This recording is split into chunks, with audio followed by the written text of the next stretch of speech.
Salut, c'est Siraiwak, j'espère que vous allez bien et bienvenue dans cette spéciale manga numéro 14. Et dans ce numéro, on va parler du manga le plus critiqué et dont le succès est le plus contesté, Fairy Tail. Avis aux amateurs, je ne suis absolument pas fan de Fairy Tail, donc si vous êtes un fanboy, le mieux à faire est de passer votre chemin. Et si vous êtes quand même ouvert d'esprit pour savoir ce qui cloche selon moi chez Fairy Tail, vous pouvez rester. On peut débattre sur ce manga comme vous le voudrez, mais mon avis sur lui n'en changera pas pour autant. Sur ce, bon visionnage.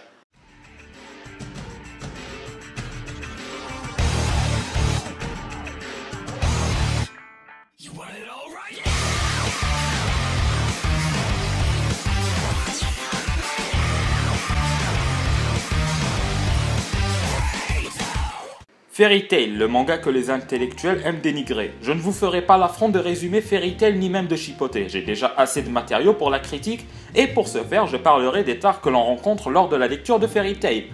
Nous sommes dans un univers médiéval fantasy avec la présence de royaumes, de mages rassemblés en guildes et de dragons et je n'ai absolument aucun souci avec ça. Le manga n'est pas désagréable à suivre à court terme, mais c'est après un moment que ça pêche.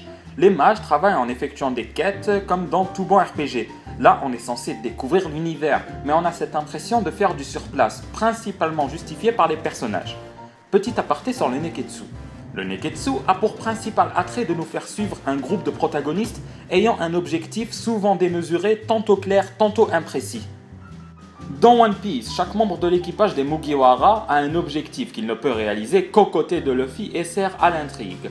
Dans Hippo, le héros éponyme veut connaître la réponse à sa question « Qu'est-ce que ça fait d'être fort ?» car il est malmené tout au long de sa vie. Pour ce faire, il s'entraîne et boxe.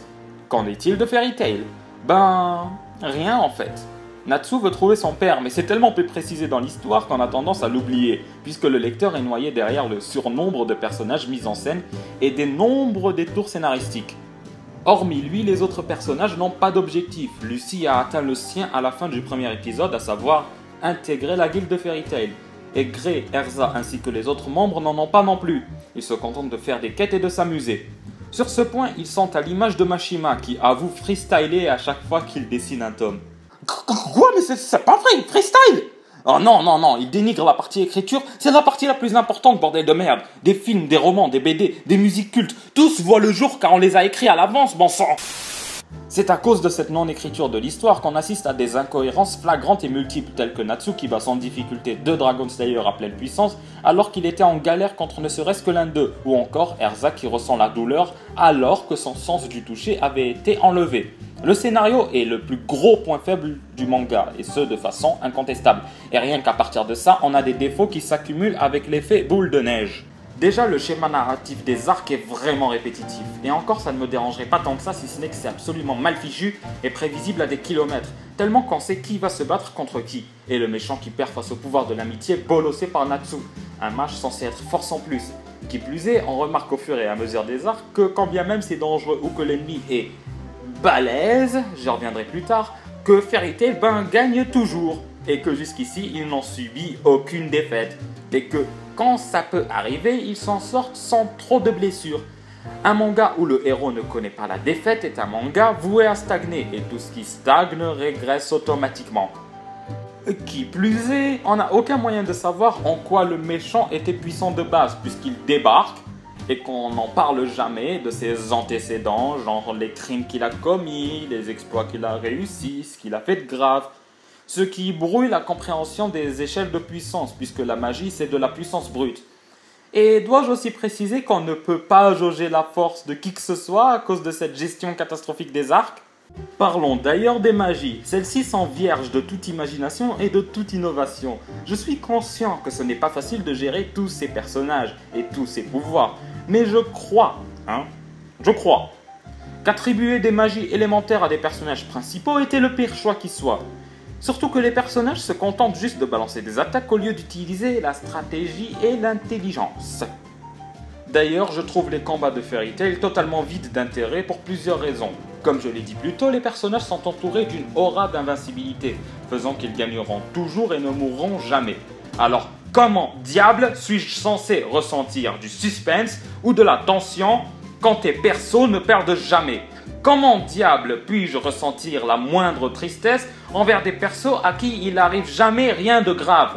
Niveau enjeu et tension, c'est mort. Les combats ne sont que du spectacle. Même pas assez beau à voir. Car en effet, là-bas c'est no brain, les pouvoirs sont anarchiques et sont juste superficiels. Dans Jojo, la stratégie permet de profiter des pouvoirs aussi loufoques soient-ils de chaque stand, créant des instants de réflexion, de tension et d'inventivité, rendant le combat mortellement génial, en sachant que chaque erreur se paie cash. Ben ici... non. Non. Non. En sachant qu'en plus d'être increvables, les personnages pleurent tout le temps, de façon abusive purée. Fairy Tail, c'est le manga où il y a rarement un truc grave et où les personnages chialent de trop. D'ailleurs, ces pleurs agacent plus qu'autre chose le lecteur, surtout que Lucy et Wendy pourraient distribuer de l'eau gratos en Afrique, tellement celle-ci s'échappe de leurs yeux. Mais je crois que le point qui fait huer les foules de fans de manga, c'est l'excès de fanservice. De la même manière que la glycémie, ça a du bon quand il y en a en quantité modeste. Mais là, c'est open bar, lâche-toi. Chaque 2 ou 3 pages, il y a un décolleté, un plan boobs, une culotte ou un plan explicite qui apparaît de manière flagrante. Ça enlève au manga et aux personnages le peu de crédibilité qu'ils avaient à la base et pose un tout autre problème qui m'empêche de me positionner à la lecture de Fairy Tail. Si on le lit avec l'œil d'un enfant, on trouve un univers à caractère vicieux, voyeur et pervers au possible. Si on le lit avec l'œil d'un adulte, on trouve un univers extrêmement niais et enfantin, avec des personnages qui disent que l'amitié c'est bien, être méchant par contre c'est pas bien. L'univers de Fairy Tail mêle deux extrêmes qui brouillent le temps du manga et détournent du scénario qui en réalité n'a jamais existé. C'est juste un enchaînement de Deus Ex Machina qui sauve nos héros et les rend forts sans s'entraîner. Délire assumé par Mashima qui avouera par la suite faire un simple manga de divertissement qui ne soit pas cassette pour le lecteur. FMA, une chaîne manga qui a fait une superbe chronique sur Fairy Tail, a affirmé que ça ne les dérangeait pas. Eh ben moi si, car se divertir ne signifie pas s'abrutir. On ne doit pas manquer de respect à l'intelligence du lecteur et sur ce point-là, je n'exagérerai pas en disant que Mashima est l'un des pires mangaka qui soit. D'ailleurs, vous vous souveniez que l'auteur a spécifié qu'il ne tuerait aucun membre de Fairy Tail?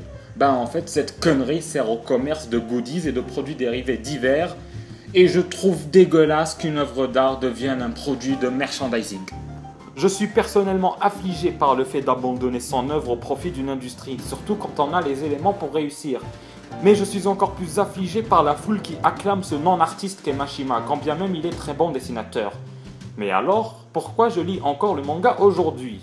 Si tu essaies de répondre à la question « les faits ont-elles des queues ?», tu trouveras sûrement celle de Mashima enfoncée profondément dans ton rectum. Et quand tu t'en rends compte, ben, FT devient tout de suite agréable à lire. Il y a un côté nanardesque qu'on y trouve. Des Deus Ex Machina sortis de nulle part, des méchants toujours moins crédibles et toujours plus caricaturaux, les héros qui diront la même chose et qui vont chialer et faire un discours sur l'amitié.